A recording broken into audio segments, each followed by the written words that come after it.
ಶರತ್ ಸನ್ಮಾನ್ಯ ಸಭಾಧ್ಯಕ್ಷರೇ, ಅತ್ಯಂತ ಪ್ರಮುಖವಾದಂಥ ವಿಷಯ ಏನು ಕೇಂದ್ರ ಸರ್ಕಾರದ ಸಹಭಾಗಿತ್ವ ಏನಿದೆ ಈ ಒಂದು ಒಕ್ಕೂಟದ ವ್ಯವಸ್ಥೆಯಲ್ಲಿ ಅದರ ಬಗ್ಗೆ ತಾವು ಚರ್ಚೆ ತಗೊಂಡಿರೋದನ್ನು ಸ್ವಾಗತ ಮಾಡ್ತಾ, ಸನ್ಮಾನ್ಯ ಸಭಾಧ್ಯಕ್ಷರೇ, ಇವತ್ತು ಕರ್ನಾಟಕ ರಾಜ್ಯದಿಂದ ಒಟ್ಟಾರೆ ತೆರಿಗೆ ಆಗಿರ್ಬೋದು, ಸೆಸ್ ಆಗಿರ್ಬೋದು, ಈ ಎಲ್ಲ ಮೂಲಗಳಿಂದ ಕೇಂದ್ರ ಸರ್ಕಾರಕ್ಕೆ ಹತ್ತತ್ರ 5 ಲಕ್ಷ ಕೋಟಿ ರೂಪಾಯಿಗಳನ್ನ ಕರ್ನಾಟಕ ರಾಜ್ಯದ ಸರ್ಕಾರದ ಕಡೆಯಿಂದ ನಾವು ಕಳಿಸ್ತಾ ಇದ್ದೀವಿ ಸಭಾಧ್ಯಕ್ಷರೇ. ಈಗಾಗಲೇ ಶಿವಲಿಂಗೇಗೌಡಣ್ಣ ಅವರು ಹೇಳ್ದಂಗೆ GST ಪ್ರಾರಂಭ ಆದಾಗಿಂದ ಕೂಡ ರಾಜ್ಯಕ್ಕೆ ಸಂಪನ್ಮೂಲಗಳನ್ನ ಸೃಜನೆ ಮಾಡೋಕ್ಕೆ ಅವಕಾಶಗಳು ಸಾಕಷ್ಟು ಕಡಿಮೆ ಆಗಿ ಕೇಂದ್ರ ಸರ್ಕಾರದಿಂದ ಬರೋಂಥ ಅನುದಾನಗಳ ಮೇಲೆ ಆಧಾರಿತವಾಗಿ ಇವತ್ತು ಸರ್ಕಾರಗಳು ನಡೀತಾ ಇದೆ ಸಭಾಧ್ಯಕ್ಷರೇ. ರಾಜ್ಯ ಸರ್ಕಾರಗಳಿಗೆ ಅಬಕಾರಿ, RTO, ಎಕ್ಸೈಸು ಮತ್ತು ಸ್ಟ್ಯಾಂಪ್ಸ್ ಆ್ಯಂಡ್ ಡ್ಯೂಟೀಸ್ ಬಿಟ್ಟರೆ ಬೇರೆ ಯಾವುದೂ ಅವಕಾಶಗಳಿಲ್ಲ ಇವತ್ತು ಸಭಾಧ್ಯಕ್ಷರೇ. ಆ ಒಂದು ನಿಟ್ಟಿನಲ್ಲಿ ಇವತ್ತು ಅಭಿವೃದ್ಧಿ ಆಗಬೇಕಂತಂದರೆ, ರಾಜ್ಯಗಳು ಮುಂದೆ ಹೋಗಬೇಕು ಅಂತಂದರೆ, ಇಲ್ಲ ಕೇಂದ್ರ ಸರ್ಕಾರ ರಾಜ್ಯಗಳಿಗೆ ತನ್ನ ತೆರಿಗೆ ಪಾಲು ಕೊಡಬೇಕು ಅಥವಾ ರಾಜ್ಯ ಸರ್ಕಾರಗಳು ಸಾಲಗಳನ್ನ ಮಾಡಿ ಮಾರುಕಟ್ಟೆಯಲ್ಲಿ ಹಣನ ತಂದು ಇವತ್ತು ರಾಜ್ಯಗಳನ್ನ ಅಭಿವೃದ್ಧಿ ಮಾಡಬೇಕು ಸಭಾಧ್ಯಕ್ಷರೇ. ಆ ಒಂದು ನಿಟ್ಟಿನಲ್ಲಿ ನಾವು ಕಳೆದ 10 ವರ್ಷದ ಅಂಕಿಅಂಶಗಳನ್ನ ನಾವು ನೋಡಿದ್ರೆ, ಭಾರತ ದೇಶದಲ್ಲಿ ರಾಜ್ಯಗಳು ಮಾಡಿರ್ತಕ್ಕಂಥ ಸಾಲದ ಪ್ರಮಾಣನ ನಾವು ನೋಡಿದ್ರೆ ಸಭಾಧ್ಯಕ್ಷರೇ, ನಮ್ಮ ಹತ್ರ ಇರ್ತಕ್ಕಂಥ ಅಂಕಿಅಂಶ ಏನು ಅಂತಂದರೆ, UPA ಸರ್ಕಾರ ತನ್ನ ಅವಧಿನ ಮುಗಿಸಿದಾಗ 2013ರಲ್ಲಿ ರಾಷ್ಟ್ರಾದ್ಯಂತ ಇರೋಂಥ ರಾಜ್ಯಗಳ ಸಾಲದ ಪ್ರಮಾಣ 25.1 ಲಕ್ಷ ಕೋಟಿ ಇತ್ತು ಸಭಾಧ್ಯಕ್ಷರೇ. 2013ರಲ್ಲಿ ಎಲ್ಲ ರಾಜ್ಯಗಳ ಸಾಲ ಸೇರಿದ್ರೆ 25.1 ಲಕ್ಷ ಕೋಟಿ.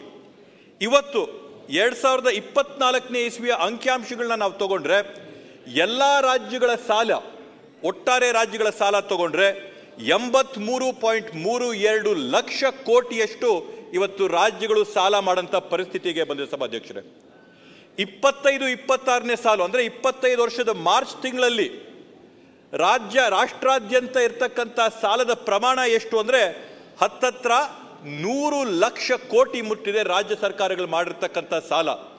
ಅಂದರೆ 2013ನೇ ಇಸ್ವಿಯಿಂದ 2025ನೇ ಇಸ್ವಿವರೆಗೂ ನಾವು ತಗೊಂಡ್ರೆ ರಾಜ್ಯ ಸರ್ಕಾರಗಳ ಸಾಲದ ಪ್ರಮಾಣ 4 ಪಟ್ಟು ಜಾಸ್ತಿ ಆಗಿದೆ.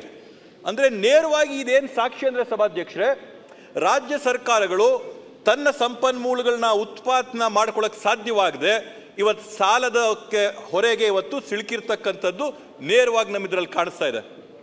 ಆಯಿತು, ಎಲ್ಲೋ ಒಂದು ಕಡೆ ರಾಜ್ಯ ಸರ್ಕಾರಗಳು ಸಾಲ ಮಾಡ್ತಾ ಇದ್ರೆ ಕೇಂದ್ರ ಸರ್ಕಾರಕ್ಕೆ ಹೋಗ್ತಾ ಇರ್ತಕ್ಕಂಥ ತೆರಿಗೆ ಹಣದಲ್ಲಾದರೂ ಅಭಿವೃದ್ಧಿ ಆಗಬೇಕು ಅಂತ ನಾವು ನೋಡಿದ್ರೆ, ಕಳೆದ 10 ವರ್ಷದಲ್ಲಿ ಕೇಂದ್ರ ಸರ್ಕಾರದ ಸಾಲದ ಪ್ರಮಾಣ 35 ಲಕ್ಷ ಕೋಟಿ ಇದ್ದದ್ದು ಇವತ್ತು ಕೇಂದ್ರ ಸರ್ಕಾರದ ಸಾಲದ ಪ್ರಮಾಣ 150 ಕೋಟಿ ಆಗಿದೆ ಸಭಾಧ್ಯಕ್ಷರೇ. ಅಂದರೆ ಸುಮಾರು 200 ಲಕ್ಷ ಕೋಟಿ 200 ಲಕ್ಷ ಕೋಟಿ ಆಗಿದೆ. 200 ಲಕ್ಷ ಕೋಟಿಯಷ್ಟು ಸಾಲದ ಪ್ರಮಾಣ ಆಗಿದೆ. ಅಂದರೆ ಸಭಾಧ್ಯಕ್ಷರೇ, ಇವತ್ತು ಯಾವ ಥರ ಆಗಿದೆ ಅಂತಂದರೆ, ನಮ್ಮ ರಾಜ್ಯ ಸರ್ಕಾರದ ಒಂದು ಬಜೆಟ್ನ ನಾವು ಹೋಲಿಕೆ ಮಾಡಿದ್ರೆ ಸುಮಾರು 200 ಕೋಟಿ ಅಂತಂದರೆ ನಾವು ಹತ್ತತ್ರ ನಮ್ಮದು 4 ಲಕ್ಷ ಕೋಟಿ ನಮ್ಮ ಬಜೆಟ್ ಇದ್ದರೆ 200 ಲಕ್ಷ ಕೋಟಿ ಕೇಂದ್ರ ಸರ್ಕಾರದ ಸಾಲ. ಇವತ್ತು ಈ ಅಭಿವೃದ್ಧಿ, ಈ ಸಾಲ ಎಲ್ಲ ಮಾಡ್ತಾ ಇದ್ದೀವಿ ಅಂದರೆ ಹಣ ಎಲ್ಲಿ ಹೋಗ್ತಾ ಇದೆ, ಕಾಸು ಎಲ್ಲಿ ಹೋಗ್ತಾ ಇದೆ ಅಂತೇಳಿ ನಾವು ಕೂಡ ವಿಮರ್ಶೆ ಮಾಡಬೇಕು, ನಾವು ಕೂಡ ತಿಳ್ಕೋಬೇಕು. ಈ ಕಾಸು ರಾಜ್ಯ ಸರ್ಕಾರ ಕಟ್ತಾ ಇರ್ತಕ್ಕಂಥ ತೆರಿಗೆ ಸೆಸ್ಗಳ ಕಾಸು ಎಲ್ಲಿ ಹೋಗ್ತಾ ಇದೆ, ಕೇಂದ್ರ ಸರ್ಕಾರ ಮಾಡ್ತಾ ಇರ್ತಕ್ಕಂಥ ಸಾಲದ ಕಾಸು ಇವತ್ತೆಲ್ಲಿ ಹೋಗ್ತಾ ಇದೆ ಅಂತೇಳಿ ನಾವು ಅಂಕಿಅಂಶಗಳನ್ನ ತೆಗೆದು ನೋಡಿದ್ರೆ ಸಭಾಧ್ಯಕ್ಷರೇ, 2024-25ನೇ ವರ್ಷದಲ್ಲಿ ಉತ್ತರ ಪ್ರದೇಶ ರಾಜ್ಯದ ಬಜೆಟಿನ ಗಾತ್ರ 7,36,438 ಕೋಟಿ ಸಭಾಧ್ಯಕ್ಷರೇ. ಆದರೆ ಕೇಂದ್ರ ಸರ್ಕಾರದಿಂದ ಈ ಬಾರಿ ತೆರಿಗೆ ಪಾಲು ಮತ್ತು ಕೇಂದ್ರದಿಂದ ಪುರಸ್ಕೃತ ಯೋಜನೆಗಳ ಪಾಲು ಸೇರಿದ್ರೆ ಒಟ್ಟಾರೆ ಉತ್ತರ ಪ್ರದೇಶಕ್ಕೆ ಕೇಂದ್ರ ಸರ್ಕಾರದಿಂದ ಬಂದಿರತಕ್ಕಂಥದ್ದು 3,20,17 ಕೋಟಿ ಸಭಾಧ್ಯಕ್ಷರೇ. ಅಂದರೆ UP ಬಜೆಟ್ ಗಾತ್ರದಲ್ಲಿ 44.27% ಅಷ್ಟು ಕೇಂದ್ರ ಸರ್ಕಾರ UP ಸರ್ಕಾರಕ್ಕೆ ಪಾಲು ಕೊಡ್ತಾ ಇದೆ. ಅದೇ ರೀತಿಯಲ್ಲಿ ನಾವು ಮಾತಾಡ್ಕೊಳ್ತಾ ಬರ್ತಾ ಇದ್ರೆ ಅಭಿವೃದ್ಧಿ ಆಗಿರ್ತಕ್ಕಂಥ ರಾಜ್ಯ ಅನ್ಕೊಂತೀವಿ. ಕೇಂದ್ರ ಸರ್ಕಾರಕ್ಕೆ ದೊಡ್ಡ ಮಟ್ಟದಲ್ಲಿ ತೆರಿಗೆ ಕೊಡಂಥ ರಾಜ್ಯ ಅಂತ ಅನ್ಕೋತೀವಿ. ಮಹಾರಾಷ್ಟ್ರ ರಾಜ್ಯದ ಬಜೆಟಿನ ಗಾತ್ರ 6,69,491 ಕೋಟಿ ಮಹಾರಾಷ್ಟ್ರ ರಾಜ್ಯಕ್ಕೆ ಇವತ್ತು ಸಿಗ್ತಾ ಇರ್ತಕ್ಕಂಥದ್ದು ಕೇಂದ್ರದ ತೆರಿಗೆ ಕಡೆಯಿಂದ 1,29,769 ಕೋಟಿ ರೂಪಾಯಿಗಳ ಸಭಾಧ್ಯಕ್ಷರೇ. ಅಂದರೆ ಮಹಾರಾಷ್ಟ್ರಕ್ಕೆ ತನ್ನ ಬಜೆಟ್ ಗಾತ್ರದಲ್ಲಿ 19.38% ಕಾಂಟ್ರಿಬ್ಯೂಷನ್ನು ಕೇಂದ್ರ ಸರ್ಕಾರದಿಂದ ಬರ್ತಾ ಇದೆ. ಗುಜರಾತ್ ಮಾಡೆಲ್ ಅಂತ ನಾವು ಕೇಳಿಸ್ಕೋತಾ ಇದ್ದೀವಿ. ಗುಜರಾತ್ಗೆ ಕೇಂದ್ರ ಸರ್ಕಾರದಿಂದ ಬರೋಂಥದ್ದು 18.58%. ಬೇರೆ ಬೇರೆ ರಾಜ್ಯಗಳು ಮಧ್ಯಪ್ರದೇಶ ಹೇಳಿದ್ರೆ 39.49, ರಾಜಸ್ಥಾನ ಹೇಳಿದ್ರೆ 23.46. ಇವೆಲ್ಲವಕ್ಕೂ ಹೋಲಿಸಿದ್ರೆ ಸಭಾಧ್ಯಕ್ಷರೇ, ಕರ್ನಾಟಕಕ್ಕೆ ಇವತ್ತು ಕೇಂದ್ರ ಸರ್ಕಾರದಿಂದ ಬರ್ತಾ ಇರ್ತಕ್ಕಂಥ ಪಾಲೆಷ್ಟು ಅಂತಂದ್ರೆ, ನಮ್ಮ ಬಜೆಟಲ್ಲಿ ತೆರಿಗೆ ಪಾಲಲ್ಲಿ 44,485, ಕೇಂದ್ರ ಪುರಸ್ಕೃತ ಯೋಜನೆಗಳಲ್ಲಿ 15,300, ಒಟ್ಟಾರೆ 59,785 ಕೋಟಿ ಮಾತ್ರ ಕರ್ನಾಟಕ ರಾಜ್ಯಕ್ಕೆ ಬರ್ತಾ ಇರೋದು.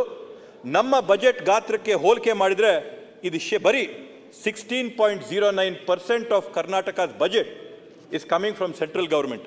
ಅಂದರೆ ಸಭಾಧ್ಯಕ್ಷರೇ, ದೊಡ್ಡ ಮಟ್ಟದಲ್ಲಿ ಇದು ಕೇಂದ್ರ ಸರ್ಕಾರದಿಂದ ಕರ್ನಾಟಕ ರಾಜ್ಯಕ್ಕೆ ಆಗ್ತಾ ಇರ್ತಕ್ಕಂಥ ತಾರತಮ್ಯ ಅಂತೇಳಿ ನಾವೆಲ್ಲರೂ ಕೂಡ ಒಟ್ಟಾರೆ ಒಪ್ಪಬೇಕಾಗ್ತದೆ. ಆ ಪಾರ್ಟಿ ಈ ಪಾರ್ಟಿ ಅಂತ ಹೇಳುತ್ತದ್ದಲ್ಲ, ಒಟ್ಟಾರೆ ನಾವೆಲ್ಲರೂ ಕೂಡ ಯಾವ ರೀತಿಯಲ್ಲಿ ಉತ್ತರ ಪ್ರದೇಶ ಆಗಿರ್ಬೋದು, ಮಹಾರಾಷ್ಟ್ರ ಆಗಿರ್ಬೋದು, ಗುಜರಾತ್ ಆಗಿರ್ಬೋದು, ಮಧ್ಯಪ್ರದೇಶ ಆಗಿರ್ಬೋದು, ರಾಜಸ್ಥಾನ ಎಲ್ಲೆಲ್ಲ BJP ಸರ್ಕಾರಗಳಿವೆ, ಆ ಸರ್ಕಾರಗಳಿರ್ತಕ್ಕಂಥ ರಾಜ್ಯಗಳಿಗೆ ನೀವು ಯಾವ ತೆರಿಗೆ ಪಾಲನ್ನ ಕೇಂದ್ರ ಸರ್ಕಾರದ ಪಾಲನ್ನ ಕೊಡ್ತಾ ಇದ್ದೀರೋ ಆ ರೀತಿಯಾದಂಥ ಪಾಲನ್ನ ಕರ್ನಾಟಕ ರಾಜ್ಯಕ್ಕೂ ಕೂಡ ಕೊಡಿ ಅಂತ ಈ ಸಂದರ್ಭದಲ್ಲಿ ಒಕ್ಕೊರಲಿನಿಂದ ನಾವೆಲ್ಲರೂ ಕೂಡ ಮನವಿ ಮಾಡಬೇಕು. ಶಿವಲಿಂಗೇಗೌಡನವರು ತಂದಿರತಕ್ಕಂಥ ಪ್ರಸ್ತಾಪ ಶ್ವೇತಪತ್ರನ ಹೊರಡಿಸಲೇಬೇಕು ಅಂತ ಈ ಸಂದರ್ಭದಲ್ಲಿ ನಾನು ನಮ್ಮ ಎಲ್ಲ ಸದಸ್ಯರಲ್ಲಿ ಮನವಿ ಮಾಡಿಕೊಡ್ತೀನಿ. ಸಭಾಧ್ಯಕ್ಷರೇ, ಮತ್ತೊಂದು ದೊಡ್ಡ ಚರ್ಚೆ ನಡೀತಾ ಇತ್ತು ಇಲ್ಲಿ. ಗ್ಯಾರಂಟಿಗಳಿಂದ ರಾಜ್ಯ ದಿವಾಳಿ ಆಗಿದೆ, ಗ್ಯಾರಂಟಿಯಿಂದ ರಾಜ್ಯ ಅಭಿವೃದ್ಧಿ ಆಗಿಲ್ಲ, ಗ್ಯಾರಂಟಿಯಿಂದ ಪುಕ್ಕಟ್ಟೆ ಬಾಗಿಗಳನ್ನ ನೀವು ಕೊಡ್ತಾ ಇದ್ದೀರಾ, ನಿಮ್ಮ ಎಲೆಕ್ಷನ್ ಘೋಷಣೆ ಅಂತ ಕೇಳಿ ನಮಗೆ ಸಾಕಾಗೋಗಿದೆ. ಸಭಾಧ್ಯಕ್ಷರೇ, ವಿರೋಧ ಪಕ್ಷಗಳವರು ಸ್ಪಷ್ಟವಾಗಿ ಹೇಳಬೇಕು, ನಿಮಗೆ ಗ್ಯಾರಂಟಿ ಯೋಜನೆಗಳು ಬೇಕಾಗಿದೆಯಾ ಬೇಡ ಅಂತೇಳಿ. ನಾವಂತೂ ನಮ್ಮ ನಿಲುವಿನಲ್ಲಿ ಸ್ಪಷ್ಟವಾಗಿದ್ದೀವಿ. ಗ್ಯಾರಂಟಿ ಯೋಜನೆಗಳನ್ನ ತಂದಿದ್ದೀವಿ, ಅದರಿಂದ ರಾಜ್ಯದ ಪ್ರಜೆಗಳಿಗೆ ಅನುಕೂಲ ಆಗುತ್ತೆ, ಅದನ್ನು ಖಂಡಿತವಾಗಿ ಕೂಡ ನಾವು ಮುಂದುವರಿಸ್ತೀವಿ ಅಂತೇಳಿ.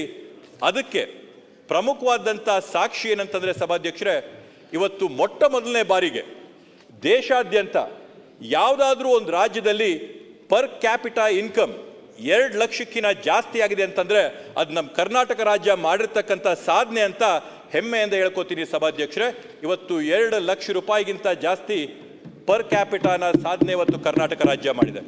1ನೇ ಸ್ಥಾನದಲ್ಲಿದ್ದೀವಿ ಸಭಾಧ್ಯಕ್ಷರೇ ಇವತ್ತು ದೇಶಾದ್ಯಂತ. 2ನೇ ಸ್ಥಾನದಲ್ಲಿ ನೋಡಿದ್ರೆ ತಮಿಳುನಾಡಿದೆ, ಸುಮಾರು 10,000 ರೂಪಾಯಿ ನಮಗೆ ಅವರಿಗೆ ವ್ಯತ್ಯಾಸ ಇದೆ ಪರ್ ಕ್ಯಾಪಿಟಾ ಇನ್ಕಮಲ್ಲಿ.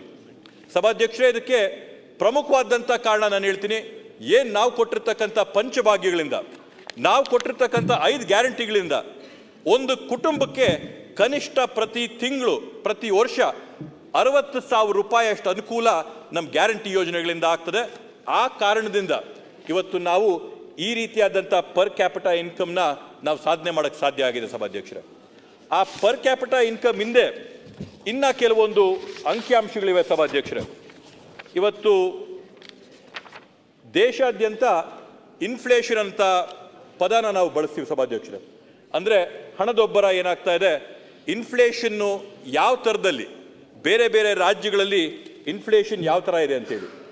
ಕರ್ನಾಟಕ ರಾಜ್ಯದಲ್ಲಿ ಇವತ್ತು ಭಾಗಿಗಳನ್ನ ಕೊಟ್ಟ ನಂತರ ನಮ್ಮ ರಾಜ್ಯದಲ್ಲಿ ಆಗ್ತಾ ಇರ್ತಕ್ಕಂಥ ಅಭಿವೃದ್ಧಿನ ನೋಡಿದ್ರೆ ಕರ್ನಾಟಕ ರಾಜ್ಯದ ಇನ್ಫ್ಲೇಷನ್ ಅಂಕಿಅಂಶಗಳು ಸಭಾಧ್ಯಕ್ಷರೇ ಇವತ್ತು 2.73, ಇನ್ಫ್ಲೇಷನ್ ಇಸ್ 2.73% ಸಭಾಧ್ಯಕ್ಷರೇ.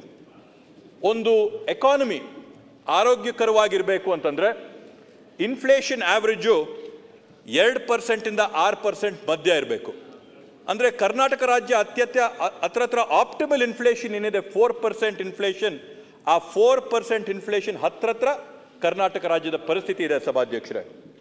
ಆದರೆ ಅದೇ ನಾವು ಬೇರೆ ರಾಜ್ಯಗಳಿಗೆ ಸೇರಿದ್ರೆ, ಬೇರೆ ರಾಜ್ಯಗಳಿಗೆ ಹೋಲಿಕೆ ಮಾಡಿದ್ರೆ, ಈಗ ತಾನೇ ನಾನು ತಮಗೇನು ಅಂಕಿಅಂಶಗಳನ್ನ ಕೊಟ್ಟೆ. ಕೇಂದ್ರ ಸರ್ಕಾರ ದೊಡ್ಡ ಪ್ರಮಾಣದಲ್ಲಿ ಸಹಾಯ ಮಾಡ್ತಾ ಇರ್ತಕ್ಕಂಥ ರಾಜ್ಯಗಳಲ್ಲಿ ಆ ರಾಜ್ಯಗಳ ಹಣದುಬ್ಬರದ ಒಂದು ರೇಟ್ ನೋಡಿದ್ರೆ, ಇನ್ಫ್ಲೇಷನ್ ಪರ್ಸೆಂಟ್ ನೋಡಿದ್ರೆ, ಬಿಹಾರದಲ್ಲಿ ಇನ್ಫ್ಲೇಷನ್ ಇಸ್ -0.1%. ಅಂದರೆ ಅದರ ಸಂಕೇತ ಏನಂತಂದ್ರೆ ಬಿಹಾರ ರಾಜ್ಯದಲ್ಲಿ ಇವತ್ತು ಜನಕ್ಕೆ ವಸ್ತುಗಳನ್ನ ಕೊಂಡ್ಕೊಳ್ಳೋಕ್ಕೂ ಕೂಡ ಶಕ್ತಿ ಇಲ್ಲ. ಅದೇ ಥರದಲ್ಲಿ ಏನು ಒಡಿಶಾಲ್ಲಿ ನಾವು ನೋಡಿದ್ರೆ -0.3% ಇನ್ಫ್ಲೇಷನ್. ಅಸ್ಸಾಂನ ಒಂದು ರಾಜ್ಯವಾಗಿ ನಾವು ನೋಡಿದ್ರೆ -0.61%. ಉತ್ತರ ಪ್ರದೇಶನ ನಾವು ನೋಡಿದ್ರೆ 0.05% ಸಭಾಧ್ಯಕ್ಷರೇ. ಈ ರೀತಿಯಲ್ಲಿ ಈ ಎಲ್ಲ ರಾಜ್ಯಗಳಲ್ಲಿ ಕೂಡ ಎಕಾನಮಿಗಳು ಡೆಡ್ ಆಗಿ ಯಾವುದೇ ಒಂದು ಅಭಿವೃದ್ಧಿ ಇಲ್ಲದೆ ಕೇಂದ್ರ ಸರ್ಕಾರ ಇವತ್ತು ನಮ್ಮ ತೆರಿಗೆಯನ್ನು ತಗೊಂಡೋಗಿ ಆ ರಾಜ್ಯಗಳನ್ನ ಅಭಿವೃದ್ಧಿ ಮಾಡಿ ಇವತ್ತು ನಮಗೆ ತಾರತಮ್ಯ ಮಾಡ್ತಾ ಇರ್ತಕ್ಕಂಥದ್ದು ಎದ್ದು ಕಾಣುತ್ತೆ ಸಭಾಧ್ಯಕ್ಷರೇ. ಆದ್ದರಿಂದ ಇದನ್ನ ಈ ಕೂಡಲೇ ಸರಿ ಮಾಡಿ ರಾಜ್ಯಕ್ಕೆ ಬರಬೇಕಾದಂಥ ತನ್ನ ತೆರಿಗೆಯ ಪಾಲನ ಕೊಡಿಸಂಥ ಕೆಲಸನ ಮಾಡಬೇಕು ಸಭಾಧ್ಯಕ್ಷರೇ. ಮುಂದುವರೆದು ಇವತ್ತೇನೊಂದು ಕಡೆ ತೆರಿಗೆಯ ಪಾಲು ಬರ್ತಾ ಇಲ್ಲ, ನಮಗೂ ಕೂಡ ಟ್ಯಾಕ್ಸ್ ಹಾಕಕ್ಕಾಗ್ತಾ ಇಲ್ಲ. ಹೋಗ್ಲಿ, ಕರ್ನಾಟಕ ರಾಜ್ಯದಲ್ಲಿ ಉದ್ಯೋಗಗಳಾದರೂ ಸೃಷ್ಟಿಯಾಗಲಿ ಅಂತೇಳಿ ನಾವೆಲ್ಲರೂ ಕೂಡ ಸಾಕಷ್ಟು ಪ್ರಯತ್ನಗಳು ಮಾಡ್ತಾ ಇದ್ದೀವಿ ಸಭಾಧ್ಯಕ್ಷರೇ. ಸುಮಾರು 25 ವರ್ಷದ ಹಿಂದೆಗಡೆ ಅಟಲ್ ಬಿಹಾರಿ ವಾಜಪೇಯಿಜಿ ಅವರು ಬಂದು ಇಲ್ಲಿ ಇಂಟರ್ನ್ಯಾಷನಲ್ ಏರ್ಪೋರ್ಟಲ್ಲಿ ಉದ್ಘಾಟನೆ ಮಾಡಿದಂಥ ಸಂದರ್ಭದಲ್ಲಿ ಒಂದು ಮಾತಂದರು, ವಿಶ್ವದ ನಾಯಕರು, ಎಲ್ಲ ಥರದ ನಾಯಕರುಗಳಾಗಿರ್ಬೋದು, ಇಂಡಸ್ಟ್ರಿಯಲ್ ಆಗಿರ್ಬೋದು, ರಾಜಕಾರಣಿಗಳಾಗಿರ್ಬೋದು, ಯಾರೇ ಆಗಿರ್ಬೋದು, ಮೊಟ್ಟ ಮೊದಲನೇದಾಗಿ ಬೆಂಗಳೂರಲ್ಲಿರಿದು ಬೆಂಗಳೂರಿಂದ ದೇಶಾದ್ಯಂತ ಬೇರೆ ಬೇರೆ ಕಡೆಗಳಿಗೆ ಓಡಾಡ್ತಾರಂತೇಳಿ ಇವತ್ತೇನೊಂದು ಕಲ್ಪನೆ ಇಟ್ಕೊಂಡಿದ್ರು, ಏನೊಂದು ಆಶೆ ಇಟ್ಕೊಂಡಿದ್ರು ಅವರು 25 ವರ್ಷದಿಂದ, ಅದು ಇವತ್ತು ವಾಸ್ತವವಾಗಿದೆ. ಬೇರೆ ಬೇರೆ ವಿದೇಶಗಳಿಂದ ದೇಶಗಳಿಂದ ಬರಂಥ ಬಂಡವಾಳ ಹೂಡಿಕೆದಾರರೆಲ್ಲರೂ ಕೂಡ ಮೊಟ್ಟ ಮೊದಲನೇದಾಗಿ ಎಲ್ಲಾದರೂ ಬಂದರೆ ಅದು ಬೆಂಗಳೂರು ನಗರಕ್ಕೆ ಅಂತೇಳಿ ನಾವು ಹೆಮ್ಮೆಯಿಂದ ಹೇಳ್ಕೋಬೋದು ಸಭಾಧ್ಯಕ್ಷರೇ. ಆದರೆ ಒಂದು ದುರ್ದೈವ ಏನಂತಂದರೆ ಅಂದಿನ ಕಾಲದಲ್ಲಿ ಅಟಲ್ ಬಿಹಾರಿ ವಾಜಪೇಯಿಜಿಗಿದ್ದಂಥ ಒಂದು ದೊಡ್ಡ ಮನೋಭಾವ, ಇಲ್ಲಿ ಅಭಿವೃದ್ಧಿ ಆಗಲಿ ಅಂತಿದ್ದು ಇವಾಗಿರ್ತಕ್ಕಂಥ ಆಡಳಿತ ವ್ಯವಸ್ಥೆಯಲ್ಲಿ ಇಲ್ಲ ಸಭಾಧ್ಯಕ್ಷರೇ. ಯಾರಾದರೂ ದೊಡ್ಡ ಉದ್ಯಮಿ ಬಂಡವಾಳದಾರ ಬಂದು ಬೆಂಗಳೂರಲ್ಲಿ ನಾವೇನಾದರೂ ಮಾಡ್ತೀವಿ ಅಂತಂದರೆ ದೊಡ್ಡ ಕಚೇರಿಯಿಂದ ಅವ್ರ ಫೋನ್ ಕಾಲ್ ಬರ್ತದೆ ಅವ್ರಿಗೆ, ಇಲ್ಲ ನೀವೇನಾದರೂ ಬೇರೆ ರಾಜ್ಯಗಳಿಗೆ ಹೋಗ್ಬೇಕು, ನೀವು ಗುಜರಾತ್ಗೆ ಹೋಗ್ಬೇಕು, ನೀವು ಅಸ್ಸಾಂಗೆ ಹೋಗ್ಬೇಕು, ನೀವು ಒರಿಸ್ಸಾಗೆ ಹೋಗ್ಬೇಕು ಅಂತೇಳಿ ಅವ್ರ ಮೇಲೆ ಹೆದರಿಕೆ ಬರ್ತದೆ, ಬೆದರಿಕೆ ಬರ್ತದೆ, ಅವ್ರ ಮೇಲೆ ಒತ್ತಡ ಬರ್ತದೆ. ಇವತ್ತು ಕೇಂದ್ರ ಸರ್ಕಾರ ನಮಗೆ ತೆರಿಗೆಯನ್ನು ಕೊಡದರೆ ಪರವಾಗಿಲ್ಲ, ಹೋಗ್ಲಿ ನಾವು ಮಾಡಿರ್ತಕ್ಕಂಥ ಬೆಂಗಳೂರಲ್ಲಿರ್ತಕ್ಕಂಥ ಈ ಒಂದು ಇಕೋಸಿಸ್ಟಮ್ ನಾವೇನು ಡೆವಲಪ್ ಮಾಡಿದ್ದೀವಿ, ಗಂಭೀರ ಆರೋಪವನ್ನ ಮಾಡ್ತಾ ಇದ್ದಾರೆ ಮನೆ ಸಭಾಧ್ಯಕ್ಷರೇ. ಅಲ್ಲ, ನಾವೇನು ಡೆವಲಪ್ ಮಾಡಿದ್ದೀವಿ, ಇದು ಆ ಇಕೋಸಿಸ್ಟಮ್ ಕೂಡ ನೀವು ಬಿಡೋದಿಲ್ಲ, ಕೂಡ ನೀವು ಉಳಿಯಲ್ಲ ಅಂತಂದ್ರೆ ಏನ್ ನಡೀತಾ ಇದೆ ಸಭಾಧ್ಯಕ್ಷರಲ್ಲಿ? ಏನ್ ಬೇಕಾದ್ರೆ ಮಾತಾಡ್ಬೋದು, ಒಂದ್ ಕಡೆ ಏನ್ ಬೇಕಾದ್ರೆ ಮಾತಾಡ್ಬೋದು,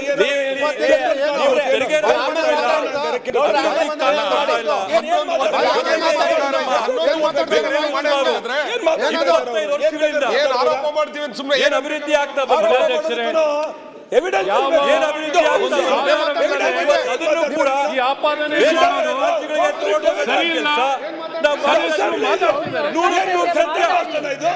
ಕೂಡ ಸತ್ಯ ಅದು. ಯಾವ ರೀತಿ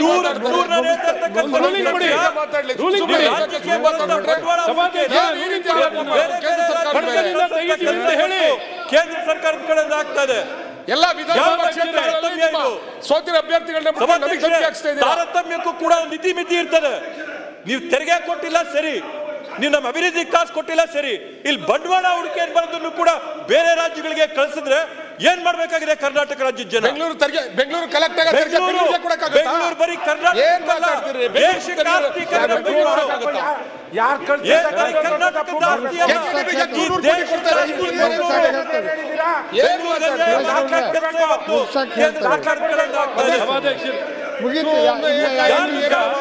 ಮಾಡ್ಬಿಡ್ತೀವಿ ಅಂತ ಹೇಳಿದ್ರೆ ಸರತ್ತಿನ 5 ನಿಮಿಷ ಮಾಹಿತಿ ಇಲ್ಲದೆ ಇಲ್ಲ. 100 ಕರ್ನಾಟಕ ಸರ್ಕಾರದ್ದು ಬೆಂಗಳೂರು ಈ ದೇಶದ ಆಸ್ತಿ. 70 ಭಾಗ ಈ ರಾಜ್ಯದಲ್ಲಿ ಆಗ್ತಾ ಇರ್ತಕ್ಕಂಥ ಅಭಿವೃದ್ಧಿಗೆ ಬೆಂಗಳೂರಿಂದ ಆಗತಕ್ಕಂಥ ಹಣ. ಹಾಗೆ ಮಾಡಲಿಕ್ಕೆ ಭಾರತದ ಸರ್ಕಾರದ ಮಾಹಿತಿ ಇದೆ, ಹೇಳ್ತಾ ಇಲ್ಲ. ಇವತ್ತು ಎಕಾನಮಿ ಟೈಮ್ಸ್ ಎಕಾನಮಿ ಮ್ಯಾಗಝೀನ್ ಬಂದಿರೋಂತ ಮಾತಿದು, ಬೇರೆ ಬೇರೆ ಕಡೆ ನೋಡಿದೀವಿ. ಮ್ಯಾಗಝೀನ್ಸ್ ಬಂದಿರೋ ಮಾತಿದು, ದಾಖಲೆ ಇಟ್ಕೊಂಡು ಅಂಕಿ ಅಂಶಗಳ ಸಮೇತ ಮಾತಾಡ್ತಾ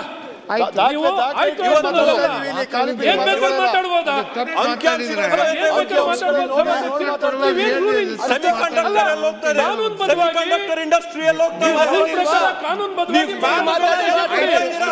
ಸರ್ಕಾರ ಅಂತ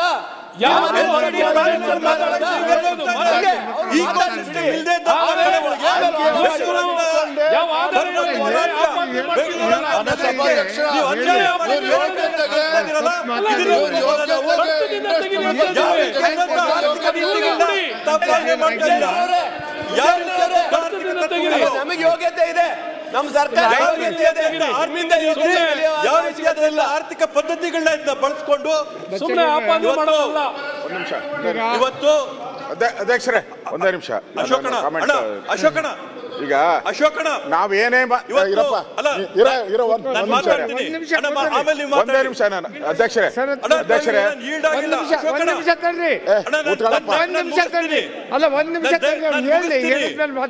ನಾನು ಮುಗಿಸ್ತೀನಿ, ಆಮೇಲೆ ಮಾತಾಡಿ ಅಧ್ಯಕ್ಷರೇ.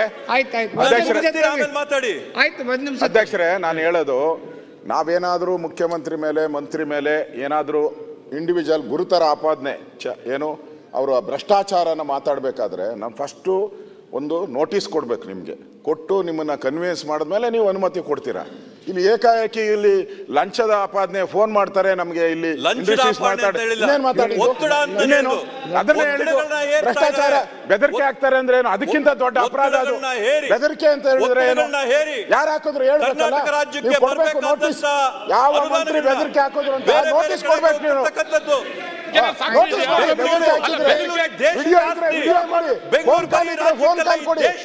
ಮನ್ಸಿಗೆ ಬಂದಾಗ ಹುಚ್ಚುಚ್ಚರ ರೀತಿ ಮಾತಾಡಕ್ ಆಗ್ತದೆ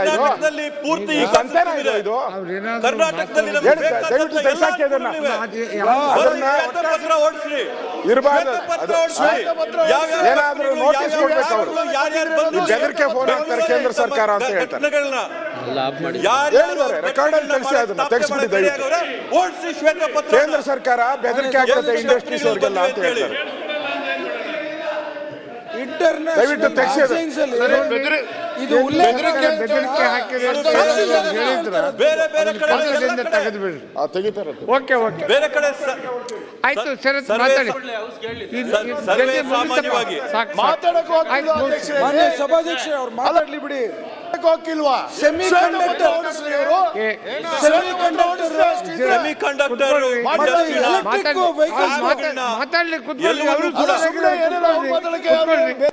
ಡಾಕ್ಟ್ರೇ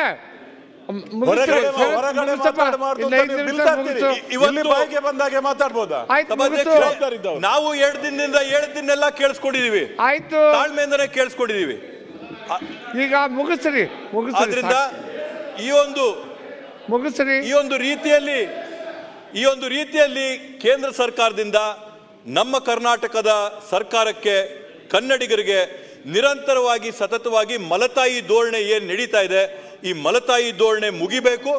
ಶ್ವೇತಪತ್ರನ ಓಡಿಸಿ ಏನೇನ್ ಆಗ್ತಾ ಇದೆ ಅನ್ಯಾಯ ಕರ್ನಾಟಕ ರಾಜ್ಯಕ್ಕೆ ಅಂತೇಳಿ ಸ್ಪಷ್ಟವಾಗಿ ಚಿತ್ರ ಹೊರಗೆ ಬರಬೇಕು ಅಂತ ಈ ಒಂದು ಚರ್ಚೆಯ ಮುಖಾಂತರವಾಗಿ ತಮ್ಮಲ್ಲಿ ನಾನು ಮನವಿ ಮಾಡ್ತೀನಿ ಸಭಾಧ್ಯಕ್ಷರೇ. ಅದೇ ರೀತಿಯಲ್ಲಿ ಅದೇ ತರದಲ್ಲಿ ಏನ್ ತಾವು ಪ್ರಸ್ತಾಪ ಮಾಡಿದ್ರಿ, ಆ ಪ್ರಸ್ತಾಪ ಮಾಡಿದ್ರಲ್ಲಿ ಇವತ್ತೇನ್ ತಾವು ಪ್ರಸ್ತಾಪ ಮಾಡಿದಿರಾ, ಆ ಪ್ರಸ್ತಾಪ ಮಾಡಿದ ವಿಷಯದಲ್ಲಿ ಇವತ್ತು ಸಭಾಧ್ಯಕ್ಷರೇ ಏನ್ ಮೆಟ್ರೋನ ಯೆಲ್ಲೋ ಲೈನ್ ಉದ್ಘಾಟನೆ ಆಯ್ತು, ಆ ಮೆಟ್ರೋ ಲೈನ್ ಯೆಲ್ಲೋ ಲೈನ್ ಉದ್ಘಾಟನೆ ಆದಾಗ ನಿಜವಾಗ್ಲೂ ಎಲ್ಲ ಕನ್ನಡಿಗರಿಗೂ ಕೂಡ ಒಂದು ಹೆಮ್ಮೆಯ ದಿನ ಸಭಾಧ್ಯಕ್ಷರೇ. ರಾಜ್ಯದ ಇತಿಹಾಸದಲ್ಲಿನೇ ಸುವರ್ಣಾಕ್ಷರಗಳಲ್ಲಿ ಬರಿಬೇಕಾದಂತ ಒಂದು ದಿನ. ಆದ್ರೆ ಅದನ್ನ ಯಾವ ತರದಲ್ಲಿ ಬಿಂಬಿಸಿದ್ದು ಏನಾಯ್ತು ಅಂತ ನಾವು ನೋಡಿದ್ರೆ, ಯಾರೋ ತಿಳಿದೇ ಇದ್ದಂಥವ್ರು, ಪಾಪ ಲೈನಲ್ಲಿ ಬಂದು ಕೂತಂತವ್ರು, ನೋಡಿದಂಥವ್ರು ಏನೋ 100ಕ್ಕೆ 100 ಸಂಪೂರ್ಣವಾಗಿ ಇದ್ರ ಕೇಂದ್ರ ಸರ್ಕಾರದ ಯೋಜನೆ ಇರ್ಬೋದು, ಕೇಂದ್ರ ಸರ್ಕಾರದ ಕಾರ್ಯಕ್ರಮ ಇರ್ಬೋದು ಅಂತ ಅನ್ಕೋಬಹುದು ಸಭಾಧ್ಯಕ್ಷರೇ. ಆದರೆ ತಮ್ಮ ಮುಂದೆ ಅಂಕಿಅಂಶಗಳನ್ನ ನಾನು ಹೇಳಕ್ಕೆ ಬಯಸ್ತೀನಿ ಸಭಾಧ್ಯಕ್ಷರೇ. ಇವತ್ತವರೆಗೂ ಮೆಟ್ರೋ ಯೋಜನೆಗೆ ಖರ್ಚು ಮಾಡಿರ್ತಕ್ಕಂಥ ಹಣ ಅನುದಾನ ಎಷ್ಟು ಅಂತಂದ್ರೆ 59,000 ಕೋಟಿ ರೂಪಾಯಿಗಳು ಸಭಾಧ್ಯಕ್ಷರೇ. ಆ 51,000 ಕೋಟಿ ರೂಪಾಯಿಗಳಲ್ಲಿ ರಾಜ್ಯ ಸರ್ಕಾರದ ಪಾಲು, ನಿಮ್ಮ ಉಪಮುಖ್ಯಮಂತ್ರಿ ಬೆಳ್ಳಿದು ಗಣೇಶ ತಗೊಂಡೋಗಿ ಕೊಟ್ಟಿದ್ದು, ರಾಜ್ಯ ಸರ್ಕಾರದ ಅದಕ್ಕೆ ಪಾಲು ಕೊಟ್ಟಿದ್ದು ನಿಮ್ಮ ಉಪಮುಖ್ಯಮಂತ್ರಿ ಸನ್ಮಾನ ಮಾಡಿದ್ದು ಅದಕ್ಕೆ. ಮತ್ತೆ ಅದೇ ಪ್ರೈಮ್ ಮಿನಿಸ್ಟರ್ ಬೈತಾ ಇದ್ದೀರಾ, ಅದೇ ಪ್ರೈಮ್ ಮಿನಿಸ್ಟರ್ ಬೈತಾ ಇದ್ದೀರಾ. ಇವತ್ತು ಏನ ಮೆಟ್ರೋ ಯೋಜನೆಯಲ್ಲಿ ನಾನು ಟೀಕೆ ಮಾಡಲ್ಲ, ಯಾವುದೇ ಕಾರಣ ನಾನು ಬರೀ ಯಾರ ಪಾಲ್ ಎಷ್ಟು ಅಂತ ಹೇಳ್ತಾ ಇದ್ದೀನಿ ಅಷ್ಟೇ ಸಭಾಧ್ಯಕ್ಷರೇ. ಅದರಲ್ಲಿ ಸಂಪೂರ್ಣವಾಗಿ ಖರ್ಚು ಮಾಡಿರ್ತಕ್ಕಂಥದ್ದು 59,138.79 ಕೋಟಿ ರೂಪಾಯಿಗಳನ್ನ. ಅದರಲ್ಲಿ ರಾಜ್ಯ ಸರ್ಕಾರದ ಪಾಲ್ ಎಷ್ಟು ಅಂತಂದ್ರೆ 59,669.93 ಅಂತಂದ್ರೆ 87.37% ಪಾಲ್ ಯಾರ್ದಾದ್ರೂ ಇದ್ರೆ ಕರ್ನಾಟಕ ರಾಜ್ಯ ಸರ್ಕಾರದ ಪಾಲದು, ಕರ್ನಾಟಕ ರಾಜ್ಯ ಸರ್ಕಾರದ ಯೋಜನೆ ಇದು ಸಭಾಧ್ಯಕ್ಷರೇ. ಕೇಂದ್ರ ಸರ್ಕಾರದಿಂದ ನಮಗೆ ಕೊಟ್ಟಿರೋಂಥದ್ದೆಷ್ಟು, ಕೇಂದ್ರ ಸರ್ಕಾರದಿಂದ ನಮಗೆ ಬಂದಿರತಕ್ಕಂಥದ್ದೆಷ್ಟು ಅಂತಂದ್ರೆ 7,468.86 ಕೋಟಿ ಮಾತ್ರ ಸಭಾಧ್ಯಕ್ಷರೇ.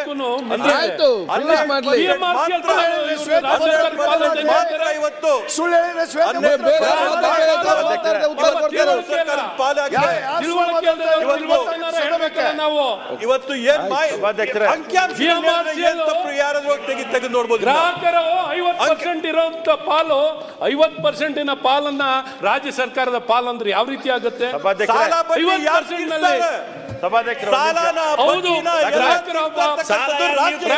ಬಂಡವಾಳ ಹೂಡಿಕೆ ಆಗಿರೋ ರೀಪೇಮೆಂಟ್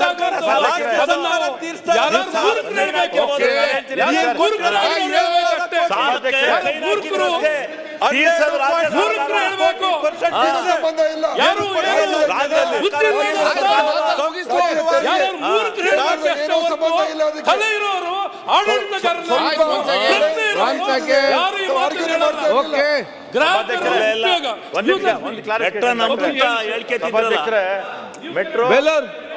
ಮೆಟ್ರೋ ಮೊದಲೇ ಹಂತದಲ್ಲಿ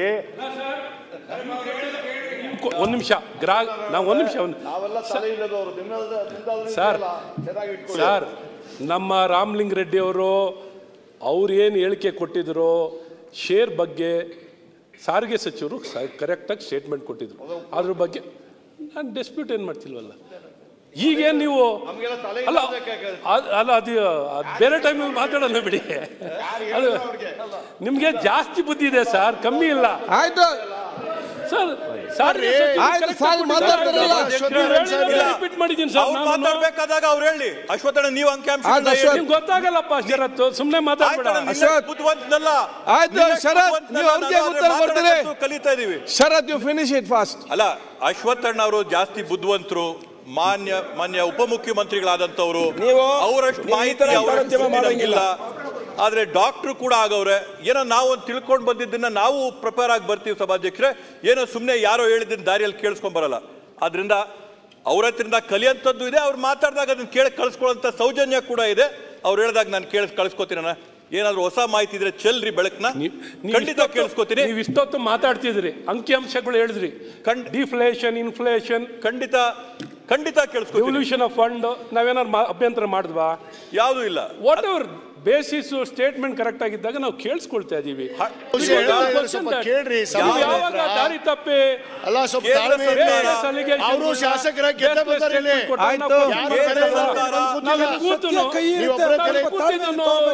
ಸುಮ್ನೆ ತಪ್ಪು ಹೇಳಿಕೆ ಅಂತ ಕೇಳಿಸ್ಕೊಂಡು ನಾವು ಸುಮ್ನೆ ನೋಡ್ತಾ ಕೂತ್ಕೊಳ್ಳಿಕ್ಕಾಗಲ್ಲ. ಕೇಂದ್ರ ಸರ್ಕಾರ ನೀವು ಚೆನ್ನಾಗಿ ತಿಳುವಳಿಕೆ ಇರೋರು, ವಿಷಯ ಗೊತ್ತಿರೋರು, ಮಾತಾಡ್ತಾ ದಾರಿ ತಪ್ಪಾರ್ದು ಅಷ್ಟಕ್ಕೆ. ಇಲ್ಲ, ನಮ್ ಶಿವಲಿಂಗೇಗೌಡರು ಹ್ಯಾಬಿಚುವಲ್ ಬಿಡಿ, ದಾರಿ ತಪ್ಪಲ್ಲ. ಅಶ್ವತ್ಥಣ್ಣ ಕ್ಲಾರಿಫಿಕೇಶನ್ ಕೊಟ್ಬಿಡ್ತೀನಿ. ಏನು ನಿಮ್ಮಲ್ಲಿ ಹೇಳ್ದಂಗೆ ಸಬ್ ಡೆಟ್ ಮತ್ತೆ ಸೀನಿಯರ್ ಡೆಟ್ ಏನಿದೆ ಅದನ್ನ ರಾಜ್ಯ ಸರ್ಕಾರನೇ ಇವತ್ತಿಗೂ ಕೂಡ ತುಂಬ್ತಾ ಇದೆ. ರಾಜ್ಯ ಸರ್ಕಾರ ಅದರ ಇಂಟ್ರೆಸ್ಟ್ ಕೂಡ ರಾಜ್ಯ ಸರ್ಕಾರ ಕೊಡ್ತಾ ಇದೆ. ಅದರ ಪ್ರಿನ್ಸಿಪಲ್ ಪೇಮೆಂಟು ಕೂಡ ರಾಜ್ಯ ಸರ್ಕಾರ ಮಾಡ್ತಾ ಇದೆ. ಕೇಂದ್ರ ಸರ್ಕಾರದಿಂದ ರಾಜ್ಯ ಸರ್ಕಾರ ಅಂತೂ ಹೇಳ್ಬೇಡಿ, ಬೆಂಗಳೂರಿನ ಜನರು ರಾಜ್ಯ ಸರ್ಕಾರ ಬೆಂಗಳೂರಿನ ಜನರು ಸೆಸ್ ಕೊಟ್ಟಿರೋದು, ಆದ್ರಿಂದ ಬೆಂಗಳೂರಿನ ಜನ ಸೆಸ್ ಕೊಟ್ಟಿರೋದು, ರಾಜ್ಯ ಸರ್ಕಾರದ ಗ್ರಾಂಟ್ ಬೆಂಗಳೂರಿನ ಜನ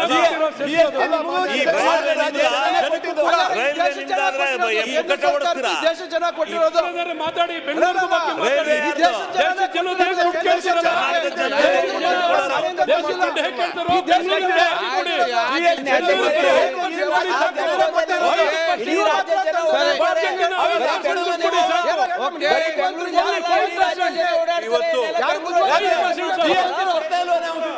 ಬೆಂಗಳೂರಲ್ಲಿ ಕೇಳ್ತಾರೆ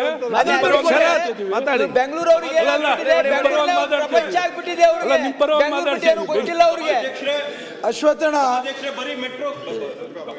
ಕರ್ನಾಟಕ ರಾಜ್ಯ ಜನ ಅಲ್ಲ, ಭಾರತ ರಂಗನಾಥ್ ನೀವು ಯಾಕೆ ಮಾತಾಡ್ತಾರೆ? ದುಡ್ಡೋದು ರಂಗನಾಥ್ ಅವ್ರಿಗೆ ಮಾತಾಡ್ತಾರೆ. ಇವತ್ತು ಅಶ್ವತ್ಥಣ್ಣ ಹೇಳ್ದಂಗೆ ಬೆಂಗಳೂರು ಜನರು ಬರೀ ಮೆಟ್ರೋ ಅಭಿವೃದ್ಧಿಗೆಲ್ಲ ಕಾಸು ಕೊಡ್ತಿರೋದು, ಈ ದೇಶದ ಅಭಿವೃದ್ಧಿಗೂ ಕೂಡ ಯಾರಾದ್ರೂ ಕಾಸು ಕೊಡ್ತಾರ ಅಂದ್ರೆ ಈ ಬೆಂಗಳೂರು ಮಹಾನಗರದ ಜನನೇ ಕೊಡ್ತಾ ಇರೋದು. ಕೇಂದ್ರ ಸರ್ಕಾರ 4 ಲಕ್ಷ ಕೋಟಿ ಕೊಡ್ತಾ ಇದ್ದಾರೆ ಕರ್ನಾಟಕ ರಾಜ್ಯ ಜನ, ಅದು ಮರಿಬೇಡಿ ನೀವು. ಬೆಂಗಳೂರಿನ ಭಾಗ ಎಷ್ಟಿದೆ ಅಂತ ಹೇಳಿ. ಬೆಂಗಳೂರಿನ ಭಾಗ ಎಷ್ಟಿದೆ ಹೇಳಿ. ಬೆಂಗಳೂರಿನ ಭಾಗ ಎಷ್ಟಿದೆ? ನಿಮಗೆ ನೈತಿಕತೆ ಇದೆ, ನಿಮ್ಗೆ ಆತ್ಮಸಾಕ್ಷಿ ಇದೆ. ಬೆಂಗಳೂರಿಗೆ ದುಡ್ಡು ಕೊಡ್ತೀರಿ, ನಿಮ್ಗೆ ಆತ್ಮಸಾಕ್ಷಿ ಇದೆ.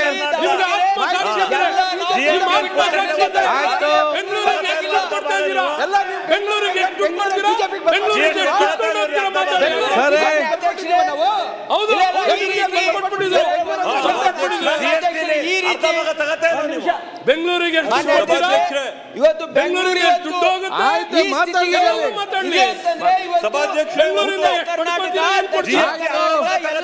ಬೆಂಗಳೂರು ಮಾಡಿದ್ದಾರೆ, ಬೆಂಗಳೂರು ತಾನಾಗಿ ಆಗಿಲ್ಲ. ಇದೆ ಎಲ್ಲರೂ ಗೊತ್ತಿದೆ, ಚರ್ಚೆ ನಾವು ಮಾಡಿದ್ವಿ. ಬೆಂಗಳೂರು ನಾವು ಮಾಡಿದ್ವಿ.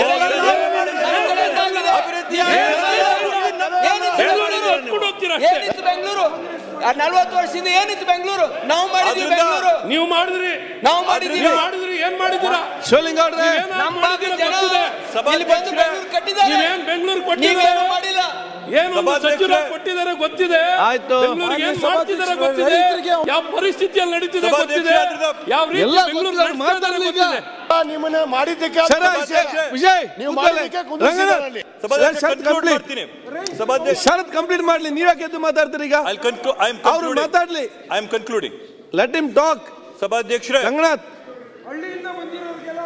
ಆಯ್ತು, ಅಲ್ಲೇ ಮಾತಾಡ್ಲಿ. ಈಗ ಅವನಿಗೆ ಮಾತಾಡ್ಲಿಕ್ಕೆ ಬಿಡಿ ಸರ್. ಅಲ್ಲ, ರೈತರಿಗೆ ಅವಮಾನ ಮಾಡ್ತಾವ್ರೆ ಸರ್. ಹಳ್ಳಿ ಜನವೇ ಬೆಂಗಳೂರಿಗೆ ಟ್ಯಾಕ್ಸ್ ಕೊಡ್ತಾ ಇರೋದು ಎಲ್ಲ ಗೊತ್ತಿದ್ದಾರೆ. ಮತ್ತೆ ಯಾಕೆ ಇದನ್ನೆಲ್ಲ ಮಾತಾಡ್ತಾರೆ? ಯಾಕೆ ಇದೆಲ್ಲ ಮಾತಾಡ್ತಾರೆ? ಶರತ್ ಮಾತಾಡಿ. ನಾನು ಕನ್ಕ್ಲೂಡ್ ಮಾಡ್ತೀನಿ. ಏನಿದ್ರಲ್ಲಿ ಕೇಂದ್ರ ಸರ್ಕಾರದ ನಾವೇನ್ ನೋಡಿದೀವಿ ಅಂತಂದ್ರೆ, ಯಾಕೆ ನೀವು ಮತ್ತೆ ಮಾತಾಡ್ತೀರಿ? ಸರ್ಕಾರದಿಂದ ಬೆಂಗಳೂರಿಗೆ ಏನ್ ನ್ಯಾಯ ಸಿಕ್ಕಿದೆ ಅಂತ ಹೇಳ್ತಾ ಇರೋದು. ಈ ಸರ್ಕಾರ ಬಂದು 3 ವರ್ಷ ಆಗಿದೆ. ಬೆಂಗಳೂರಿಗೆ ಎಷ್ಟು ದುಡ್ಡು ಕೊಟ್ಟಿದ್ದಾರೆ ಅಂತ ಹೇಳಿ ಮಾತಾಡ್ಲಿ. ಅದೆಲ್ಲ ಹೇಳಾಗದೆ. ಸಭಾಧ್ಯಕ್ಷರೇ, ನಾನು ಒಂದೇ ಹೇಳಿ ಮುಗಿಸ್ತೀನಿ. ಏನಂತಂದ್ರೆ, ಮಾತಾಡ್ಲಿ ಶರತ್. ಕಳೆದ ವರ್ಷಗಳಿಂದ ಏನಾಗ್ತಾ ಇದೆ ಅಂತಂದ್ರೆ, ಯಾವ್ಯಾವ ಯೋಜನೆ ನಡೀತದೆ, ಯೋಜನೆಗೆಲ್ಲದಕ್ಕೂ ಕೂಡ ಒಂದು ಹೊಸ ನಾಮಕರಣ ಮಾಡೋದ್ ಬಿಟ್ರೆ ಕೇಂದ್ರ ಸರ್ಕಾರದಿಂದ ರಾಜ್ಯ ಸರ್ಕಾರಕ್ಕೆ ಯಾವೊಂದು ಅನುಕೂಲ ಕೂಡ ಆಗಿಲ್ಲ. ಎಲ್ಲಕ್ಕೂ ಕೂಡ PM ಯೋಜನೆ, PM ಇದು ಅಂತ ಹೇಳೋದು ಬಿಟ್ರೆ ಕಾಸು ಕೊಟ್ಟಿಲ್ಲ, ಅನುಕೂಲನೂ ಮಾಡಿಕೊಟ್ಟಿಲ್ಲ. ರಾಜ್ಯದ ಅಭಿವೃದ್ಧಿ ಬಗ್ಗೆ ಒಂದು ಚೂರು ಕೂಡ ಗಮನ ಹೇಳಿ. ಅವ್ರು ಮಾತಾಡೋದು ನಿಲ್ಲುದು ಯಾವುದೊಂದು ಚೂರು ಕೂಡ ಈ ರಾಜ್ಯದ ಬಗ್ಗೆ ಗಮನ ಇಲ್ಲ. ಆದ್ರಿಂದ ರಾಜ್ಯಕ್ಕೆ ಏನು ಪಾಲ್ ಬರಬೇಕಾಗಿದೆ, ರಾಜ್ಯಕ್ಕೆ ಏನು ಅಭಿವೃದ್ಧಿ ಆಗಬೇಕಾಗಿದೆ, ಕೇಂದ್ರ ಸರ್ಕಾರ ತನ್ನ ಮಲತಾಯಿ ಧೋರಣೆ ಬಿಡಬೇಕಂದ್ರೆ ಶ್ವೇತಪತ್ರನ ಹೊರಡಿಸಿ, ಆ ಶ್ವೇತಪತ್ರನ 224 ಶಾಸಕರುಗಳು ನಾವು ಹೋಗಿ ಪ್ರಧಾನಮಂತ್ರಿಗಳಿಗೆ, ಕೇಂದ್ರ ಸರ್ಕಾರಕ್ಕೆ ಮನವರಿಕೆ ಮಾಡಿಕೊಂಡು ಕರ್ನಾಟಕ ರಾಜ್ಯ ಸರ್ಕಾರಕ್ಕೆ ತನ್ನ ಹಕ್ಕಾಗಿ ಏನು ಬರಬೇಕೋ ಆ ಹಕ್ಕನ್ನು ಕೊಡಿಸಂತ ಕೆಲಸನೂ ಎಲ್ಲರೂ ಒಟ್ಟಾರೆ ಸೇರಬೇಕು ಅಂತ ಮನವಿ ಮಾಡಿ ನನ್ನ ಮಾತುಗಳಿಗೆ ನಾನು ವಿರಾಮ ನೀಡ್ತೀನಿ ಸಭಾಧ್ಯಕ್ಷರೇ. ಧನ್ಯವಾದಗಳು. ನ್ಯೂಸ್ ಫಸ್ಟ್ ನಿರ್ಭೀತಿಯಿಂದ ನಿಮ್ಮ ಪರವಾಗಿ.